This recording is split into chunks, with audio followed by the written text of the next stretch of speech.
बस्ती बढ़िबा समस्तंको पई समस्या सृष्टि करुथिबा बेले एहाको अनुध्यान कराजिबो। पूर्व सरकार एलआरसी बांटिले जहां बस्ती बढ़िबार मुख्य कारण।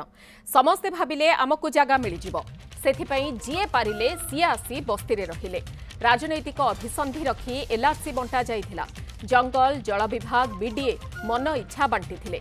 तेबे बस्ती रे रहुथिबा लोकंकर स्थिति केमिति सुधरा जाई परिबो, सेथिपई आम सरकार ध्यान देबो बोली कहिसंती नगर उन्नयन मंत्री कृष्णचंद्र महापात्र।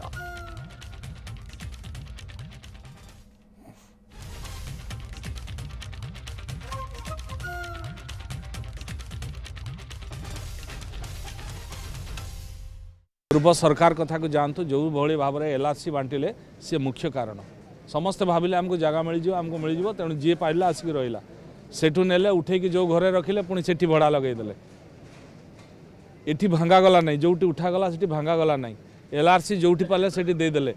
जो जगह हो सी जंगल किसम हो बा जल विभाग रे हो बा बीडीए रे जगह हो जोटी हो मन इच्छा बांटिले राजनीतिक अभिसंधि रखी जहाँकि आज समस्या होती आज से गोटे व्याधि आकार माति। तेणु आपको धैर्यर सहकारे समाधान करा जिवो, कारण जो लोक भी रोचन से भी आमर आवश्यकता अच्छी। बस्ती रे जो लोक रोचन से भी जीवन शैली ठीक से रहा दरकार। ये मध्य आम सरकार चिंता कर पुनश्च चिंता होगी आग को केमती व्यवस्था करा।